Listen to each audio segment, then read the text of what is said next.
Hello everyone, welcome back to chapter 2 and we're into part 6. From then on, Matsumoto visited the compound regularly to check up on the men of the Shinsengumi.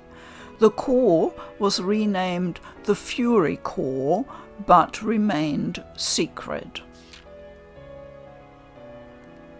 Still, I couldn't help but wonder, was it really all right to continue to research the creation of Furies? It wasn't long before I began to wish I'd never heard of the Water of Life or Furies.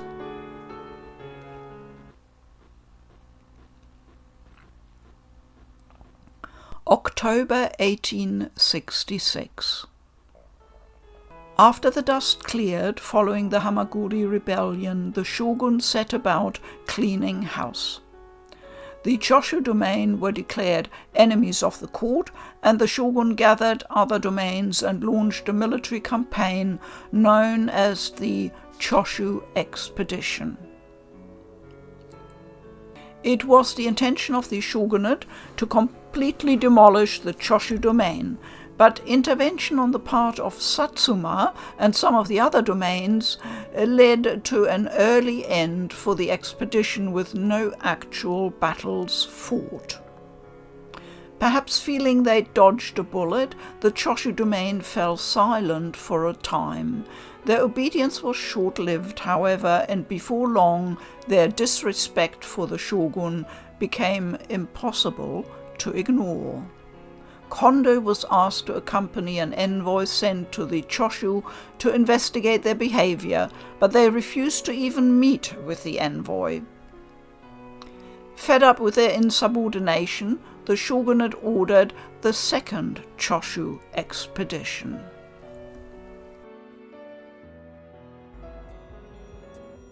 "Hey, guys, listen up," said Nagakura.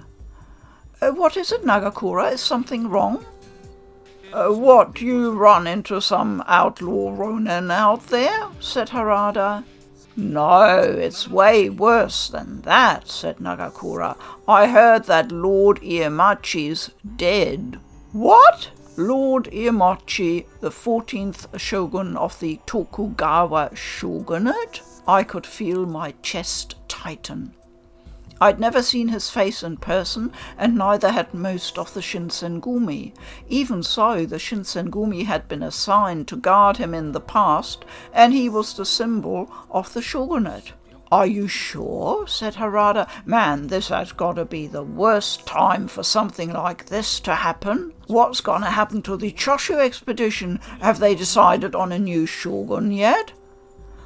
"I don't really know any details," said Nagakura. "There's no way we can go to war without a leader," said Harada. "It'd destroy morale." "I know," said Nagakura. "I've got a real bad feeling about this. The Choshu got off easy. I'm hoping they'll get the pounding they deserve this time, but they're only a single domain." I tried to convince myself that a single domain couldn't cause much of a problem, but I couldn't shake that feeling of dread. Soon afterward, the shogunate led a massive army against the Choshu, but the expense of war weighed heavily on the coffers of the other domains, and they fielded fewer troops than the shogunate had hoped for. The death of Iemochi was another blow to army morale, and some domains withdrew from the war entirely. So it was that the second Choshu expedition ended in a shocking defeat for the shogunate army. That was the moment when the shogunate government, stable for 260 years, began to waver.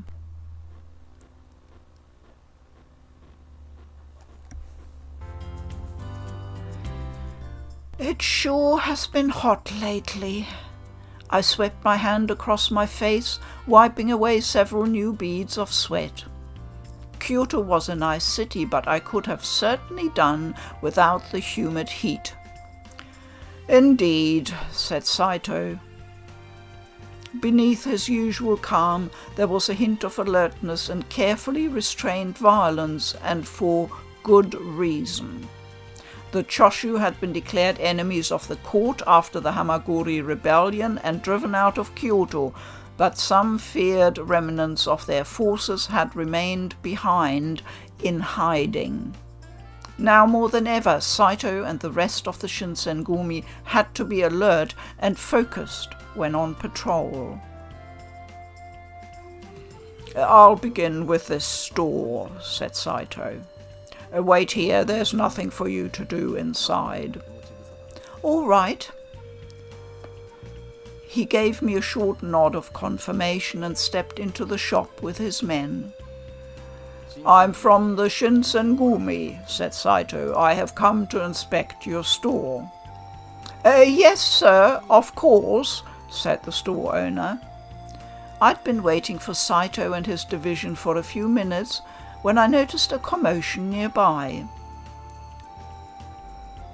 Hey, out of the way. You got a couple patriots coming through here. A number of rather unpleasant-looking Ronin were making their way in my general direction, yelling, threatening, and generally intimidating anyone unfortunate enough to cross their path. Patriots? Hardly. Perhaps they considered themselves loyal to the imperial court, but they looked like the sort who only used their supposed patriotism as an excuse to steal and kill. These were just the sort of men whom the Shinsengumi were charged with subduing.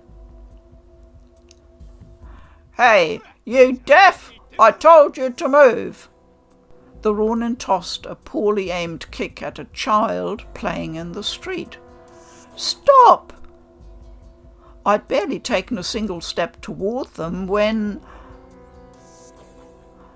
Desist, you hooligans! I didn't see where she'd come from, but a girl had run out to place herself between the Ronin and the child. What's this? You think you can tell us what to do, lady? Ha! Some broad wants to pick a fight with us, patriots loyal to the Emperor? The man's obviously short fuse had been lit. He made a grab for the girl and missed. I suspected his next attack wouldn't be quite so inaccurate. I couldn't let that happen.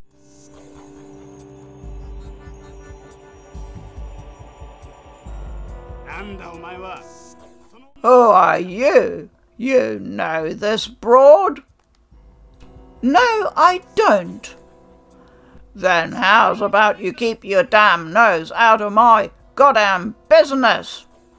Flecks of spit flew from his mouth as he roared at me, and my legs suddenly felt somewhat weaker than they had a moment ago. But I was committed. I couldn't run now. If you truly love your country, as you say, then why do you abuse women and children? A samurai should protect common people, not attack them. What did you say? That's right. You tell him, son. How'd you like that, you damn Ronin? Said an overconfident man. Patriot my ass. Get out of my city. Something about my speech seemed to have struck a chord with the crowd that had begun to gather. With the cheers, my legs started to regain some of their usual steadiness. You son of a bitch!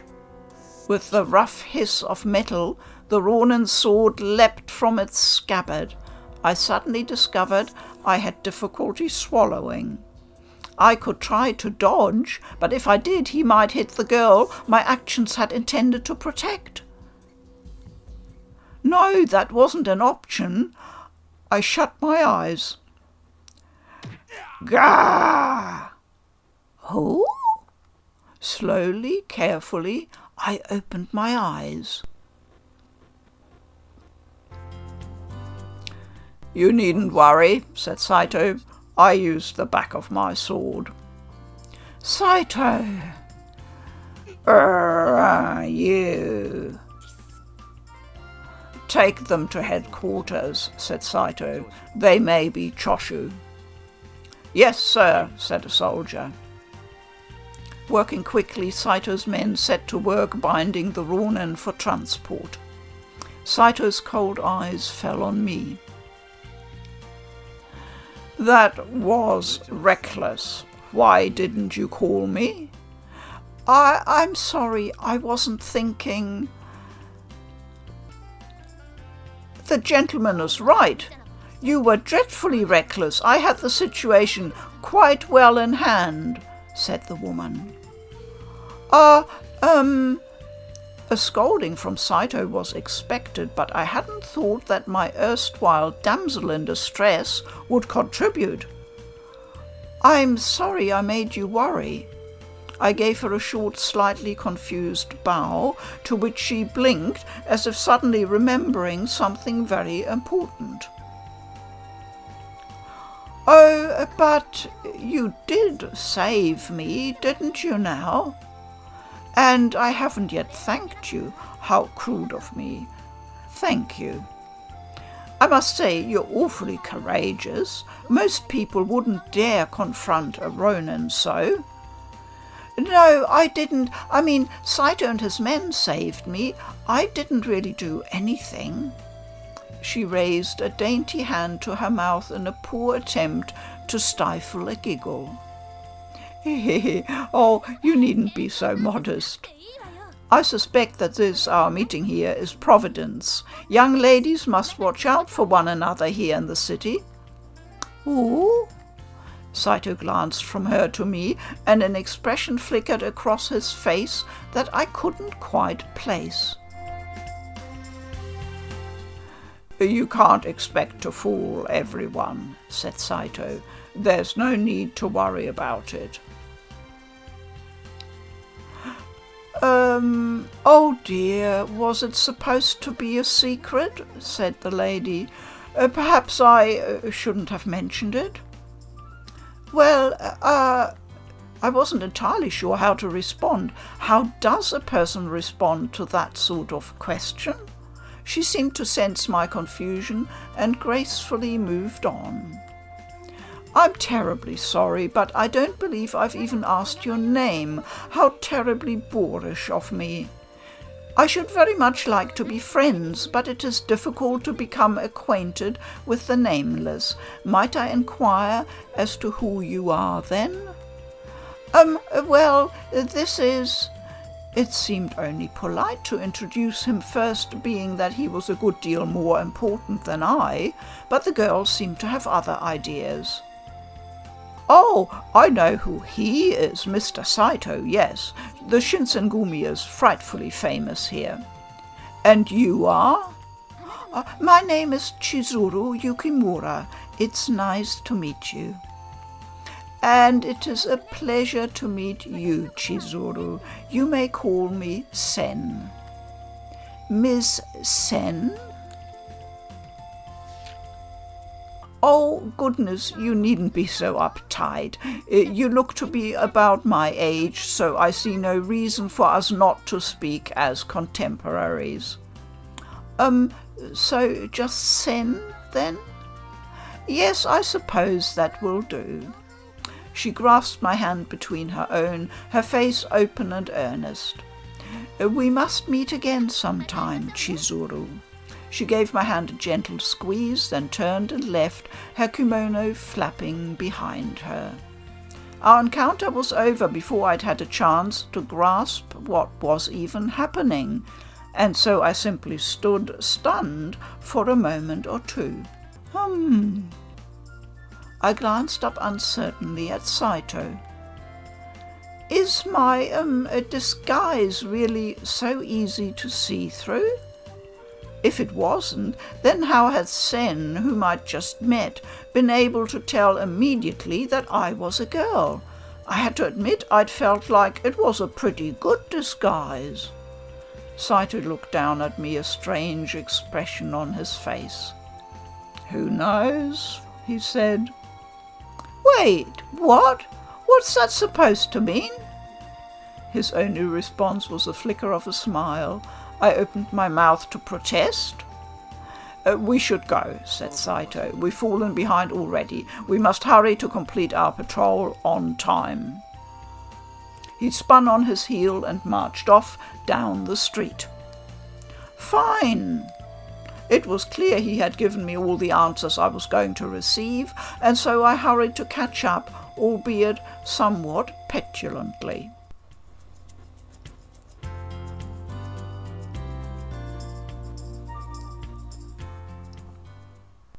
It felt like summer. Each day was hotter than the last. On this particularly sweltering day, I was bringing some tea to Kondou, who was relaxing on the veranda. "Here's your tea, sir." "Oh, thank you." He had been deep in thought, arms crossed and face stern. Things had been bad since Lord Iemochi's death. Kondou especially was having a difficult time of it. Perhaps it was best if I simply left him alone. I turned and had already begun to walk away when he spoke. "Matsumoto is examining Soji right now." His coughing had grown more violent and more frequent lately, perhaps. "What did he say?" He hasn't said anything yet. I hope it's nothing serious. If something happened to Soji, I don't know how I'd be able to face her." "Her?" "Yes." Lines formed across his forehead and his frown deepened. "When we left for Kyoto, Mitsu, his older sister, asked me to look out for him. If I made her mad, I shudder to think what might happen to me. The very thought is terrifying." "What would she do to you?" It wasn't exactly the sort of thing I'd ever thought I'd hear from Kondou, of all people. As his descriptions of her behaviour became more and more exaggerated, I found myself laughing. "Hey, this isn't a laughing matter. I'd rather fight off 10 Ronin than try and argue with her. She's quite something." "That makes 2 of us," said Hijikata. "Hijikata?" "I hope everything will turn out all right," said Kondou. "But if something should happen to Soji, then I would like you to be the one to tell Mitsu, Toshi." "Like hell I will," said Hijikata. "That kind of crap is what we have a chief for, chief." "Easy for you to say," said Kondou. Kondou's behaviour had been strange enough, but Hijikata too? Just what sort of person was Okita's sister? "Oh, right," said Hijikata. "Did you hear about the notice board over by Sanju Ohashi Bridge?"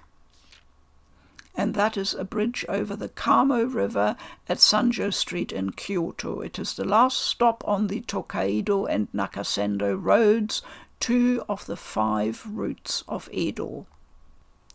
The board he was talking about had been set up by the shogunate to officially and publicly declare the Choshu enemies off the court. "Some assholes pulled it out and tossed it into the Kamo," said Hijikata. "Yes, of course I've heard about that," said Kondou. "Haven't they already replaced it?" "They did," said Hijikata. "Same thing happened. I think they're going to ask us to keep an eye on it pretty soon." "It got torn down at night, didn't it?" said Kondou. "What do you say to using Sanan's Fury Core then?" Hijikata frowned. "The Fury Core," he said.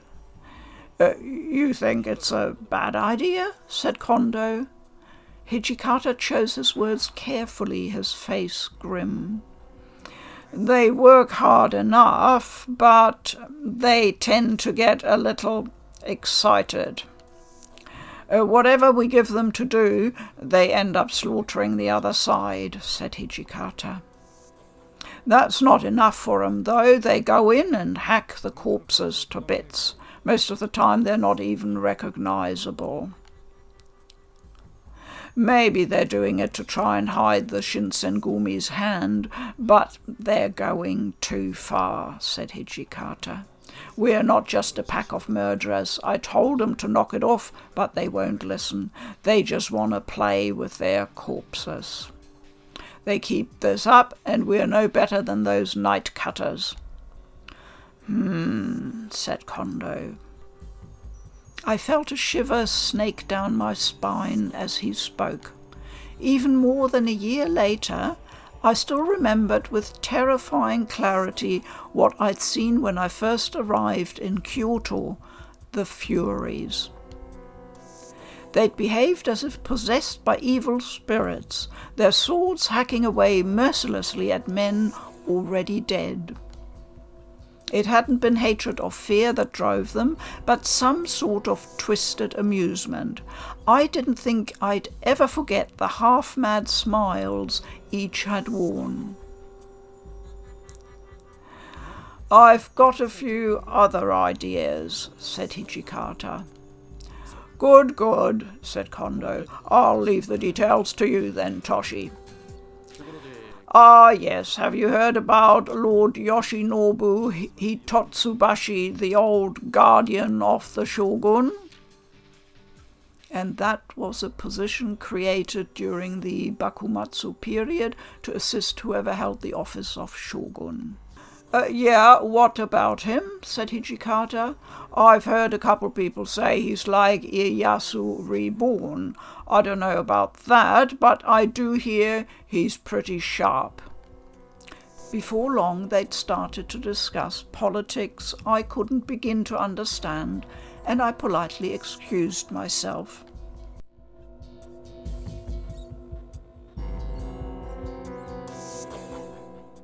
I thought back on what Hijikata had said. It was true that Sanan had been acting strange, and the Fury Corps had been getting more and more violent. There was a lot on my mind, but what worried me the most was, and here's another choice I have to make, either the notice board or the Furies. So we'll go with the notice board.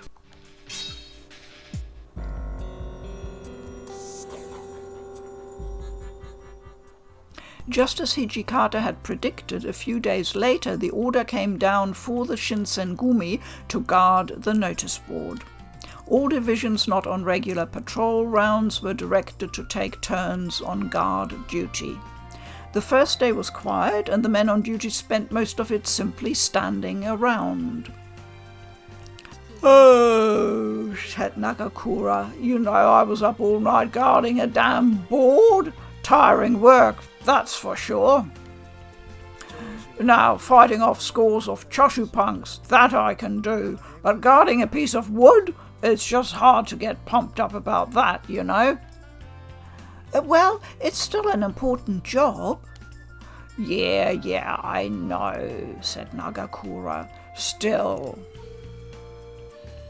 Maybe something'll happen tonight. Tonight is you, right, Sano?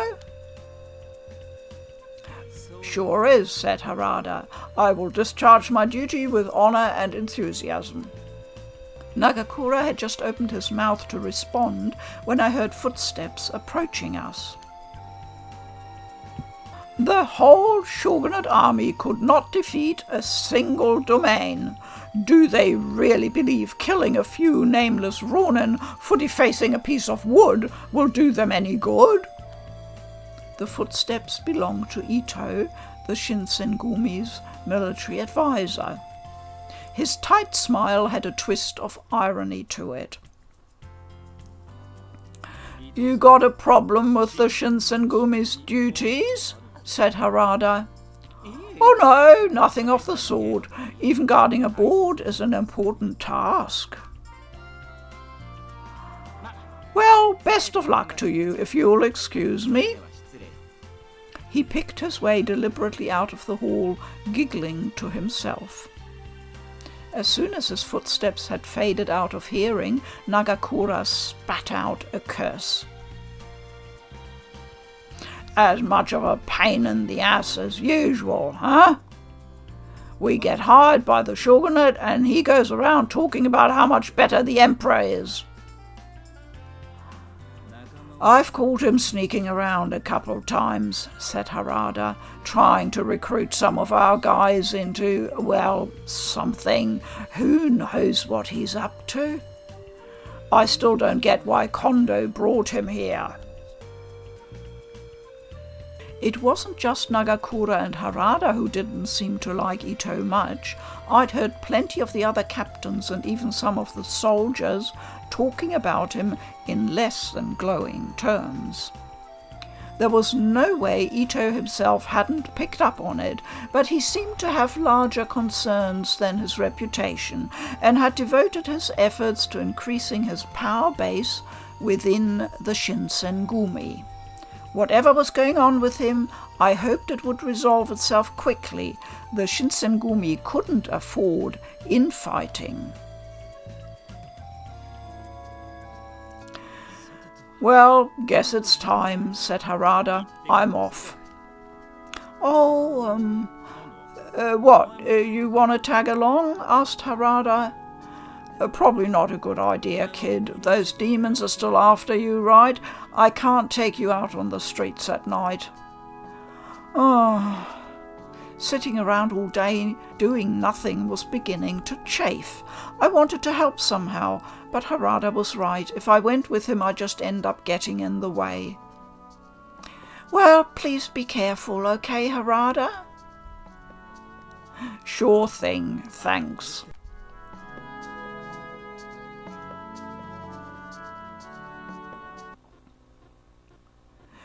That night they struck, or at least tried to. 8 men from the Tosa domain challenged Harada and his division in an attempt to tear down the notice board. And the Tosa domain is ruled by the opposition daimyo Yamauchi. The fighting was furious but short. Harada managed to capture some of the perpetrators, although some of those he'd captured later managed to escape. Harada and his division were honoured by the Itou domain for their service to the shogunate and given a reward. When he was asked how the captured men had managed to escape, he simply replied, "It was too dark to get a good look," and said no more.